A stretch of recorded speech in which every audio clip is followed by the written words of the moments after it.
드디어 다윗은 온 이스라엘의 왕으로 세워집니다.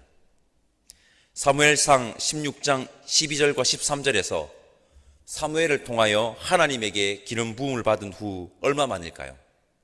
그 당시 나이가 10대 중반이라고 봤을 때 20년이 넘는 시간이 흐른 뒤입니다. 그리고 다윗은 20대라는 청년 시절을 도망자의 신세로 살았습니다. 다윗은 서두르지 않았습니다. 하나님의 때를 기다리며 자신의 걸음에 하나님을 맞추지 않고 하나님의 걸음에 자신을 끊임없이 맞추며 지금까지 온 것입니다. 오늘 본문을 묵상하면서 저에게 처음 든 마음의 감동은 서두르지 말자, 하나님의 걸음에 맞춰 하나님과 함께 걸어가자 였습니다. 다윗이 기름 부음을 받고 온 이스라엘 왕으로 세워지는 감동적인 장면을 다시 한번 함께 읽어봤으면 좋겠습니다. 우리 사무엘하 5장 3절 말씀 함께 읽어봅시다. 3절입니다. 이에 이스라엘 모든 장로가 헤브론에 이르러 왕에게 나오매 다윗 왕이 헤브론에서 우리 여호와 앞에 그들과 언약을 맺음에 그들이 다윗에게 기름을 부어 이스라엘 왕으로 삼으니라. 아멘. 다윗은 3번의 기름 부음을 받습니다. 이런 생각이 들지 않습니까? 사무엘을 통해 하나님으로부터 기름 부음 받은 그것 하나면 충분하지 않나? 하나님께서 이미 다윗을 왕으로 삼으셨습니다. 그것만으로도 다윗이 왕이 될 명분은 충분하죠. 그러나 다윗은 이후에도 2번이나 더 기름 부음을 받는데 총 3번의 기름 부음을 받습니다. 두 번째는 사무엘하 2장 4절에 유다 사람들이 다윗에게 기름 부음을 붓습니다. 그리고 3번째는 오늘 본문에 나옵니다. 방금 우리가 함께 읽었습니다. 이스라엘의 모든 장로가 다윗 왕에게 나와 기름을 붓습니다. 다윗은 이렇게 3번이나 기름 부음을 받습니다. 3번의 기름 부음은 언약의 확증을 말하는 것입니다. 그리고 다윗에게는 하나님의 기름 부으심을 다시 한번 상기하는 좋은 시간이었을 것입니다. 거기에다가 저는 이 의미가 있다고 생각을 해보았습니다. 형태로 보았을 때 첫 번째는 하나님으로부터 인정을 받는 것이고 두 번째와 세 번째는 사람들로, 백성들로부터 인정을 받는 장면입니다. 사람에게 인정을 받아야 한다고 제가 말하고 싶은 것은 아닙니다. 다윗은 누구에게 인정받기 위해 행동을 하지 않았습니다. 첫 번째 기름 부음은 여러분 다윗의 영성을 하나님으로부터 인정을 받는 것이라고 한다면 두 번째와 세 번째는 여러분 다윗의 인격이 사람들에게 인정을 받는 장면이 아닐까.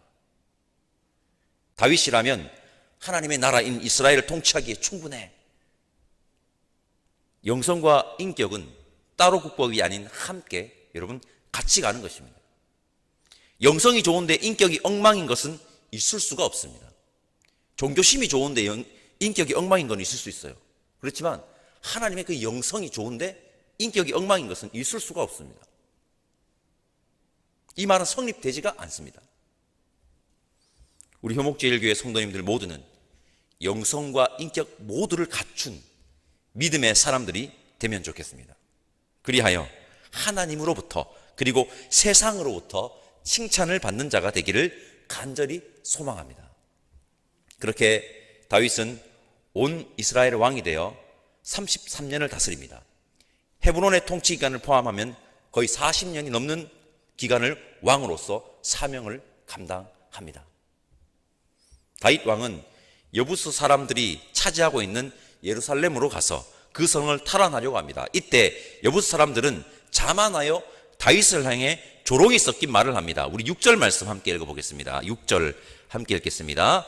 왕과 그의 부하들이 예루살렘으로 가서 그 땅 주민 여부스 사람을 치려 하매 그 사람들이 다윗에게 이르되 내가 결코 이리로 들어오지 못하리라. 맹인과 다리 저는 자라도 너를 물리치리라 하니 그들 생각에는 다윗이 이리로 들어오지 못하리라 함이냐.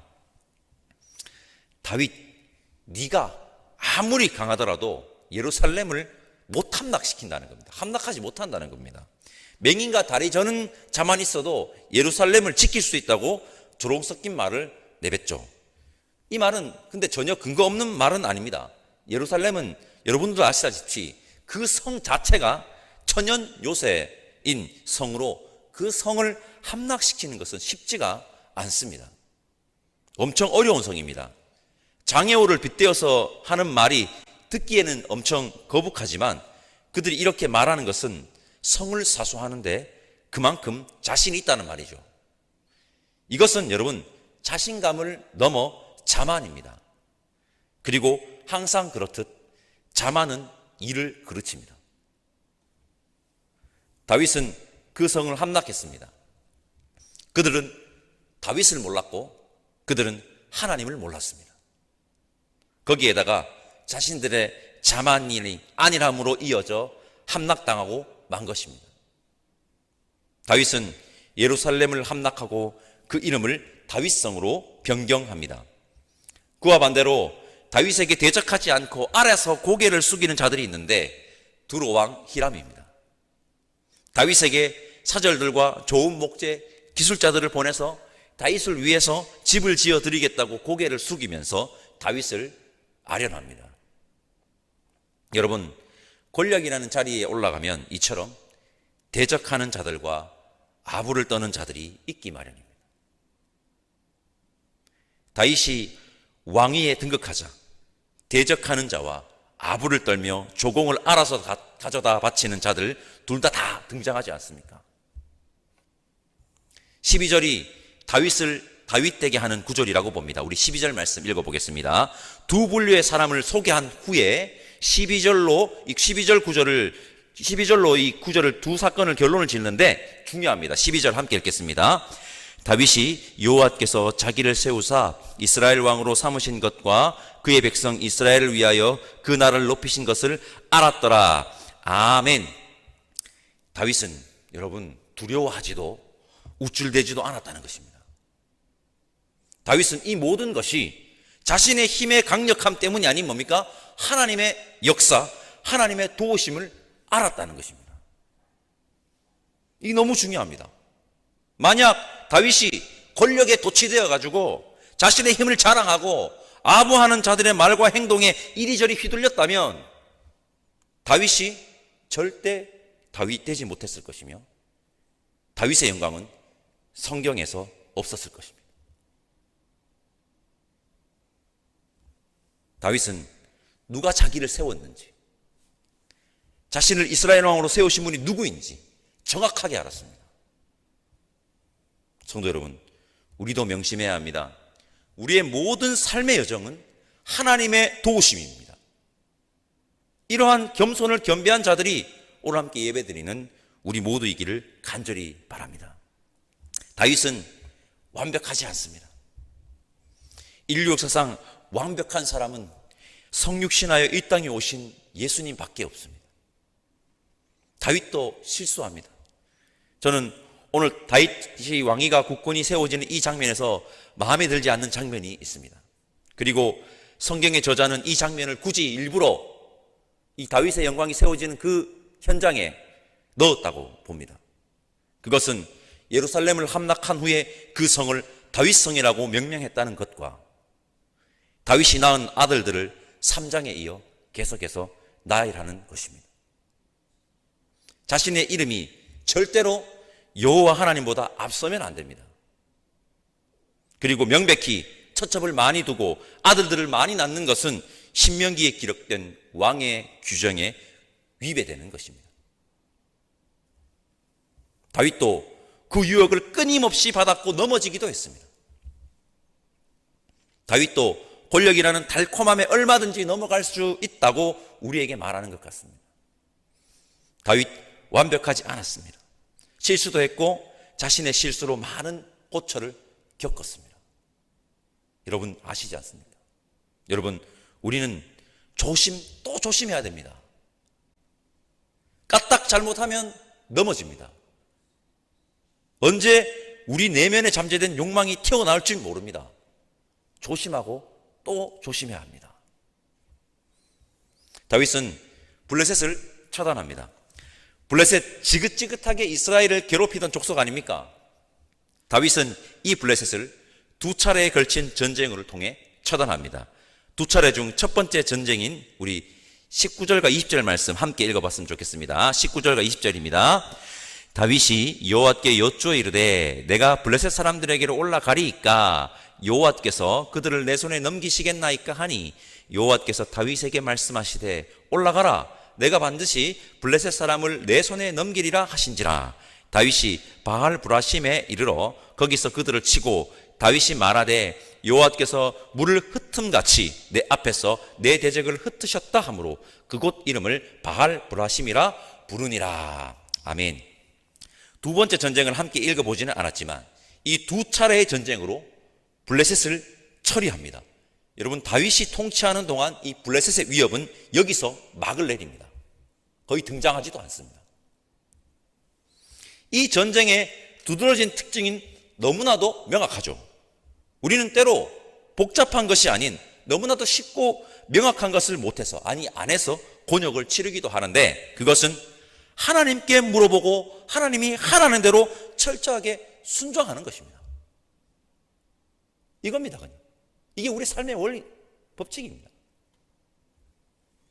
완벽한 승리는 하나님의 말씀에 철저하게 순종할 때 주어진다고 오늘 본문의 마지막 이야기가 우리에게 말하고 있습니다. 성도 여러분, 드디어 다윗이 온 이스라엘의 왕으로 세움을 받습니다. 다윗은 자신의 걸음에 하나님을 맞추려 하지 않고 끊임없이 하나님의 걸음에 자신을 맞췄습니다. 우리 서두르지 말고 하나님의 발걸음에 걸음을 맞춥시다. 다윗은 총 3번의 기름은 부을 받습니다. 첫째는 사무엘을 통해 하나님으로부터 받았고 두 번째와 세 번째는 남유다 사람들과 이스라엘 장로들에게 기름 부음을 받습니다. 첫째는 다윗의 영성을 인정받는 것이고 두 번째와 세 번째는 다윗의 인격을 인정받는 것입니다. 영성과 인격은 따로 꼼밥이 아닙니다. 함께이고 같이입니다. 영성이 좋은데 인격이 별로라는 말은 성립 자체가 되지 않습니다. 우리 모두 다윗과 같이 영성과 인격을 모두 겸비한 이 시대의 그리스도인들 다 되시기를 바랍니다. 오늘 여부 족속을 보십시오. 자만은 이를 그르칩니다. 자만하지 않기를 바라고 강력한 힘이 위협해도 혹 어떤 이들이 아부와 아첨으로 다가와도 권력의 달콤함에 취하지 않고 이 모든 것이 하나님의 도우심임을 알고 겸손의 자세와 마음을 잃어버리지 않는 우리가 됩시다. 권력이라는 달콤함과 우리 내면에 잠재된 욕망은 생각보다 셉니다. 까딱 잘못하면 넘어집니다. 우리 조심하고 또 조심하시기를 바랍니다. 그리고 완벽한 승리는 하나님에게 철저하게 순종할 때 주어진다는 것을 잊지 맙시다.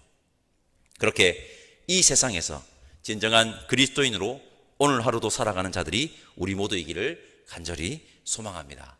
기도하겠습니다. 하나님, 감사합니다. 오늘 다윗이 왕으로 세워지는 장면을 보며 힘과 권력이라는 논리가 작동되는 세상에서 어떻게 살아가야 하는지 살펴보았습니다. 우리 모두 오늘 주신 말씀을 기억하여 모든 것이 하나님의 도우심임을 기억하고 완벽한 승리를 위해서는 철저한 순종뿐임을 알아 달콤한 세상의 유혹들을 이기고 그리스도인으로 살아가는 이 시대의 그리스도인 다 될 수 있게 성령 하나님 인도하여 주옵소서. 감사드리며 예수님의 이름으로 기도드립니다. 아멘. 하늘에 계신 우리 아버지, 아버지의 이름을 거룩하게 하시며 아버지의 나라가 오게 하시며 아버지의 뜻이 하늘에서와 같이 땅에서도 이루어지게 하소서.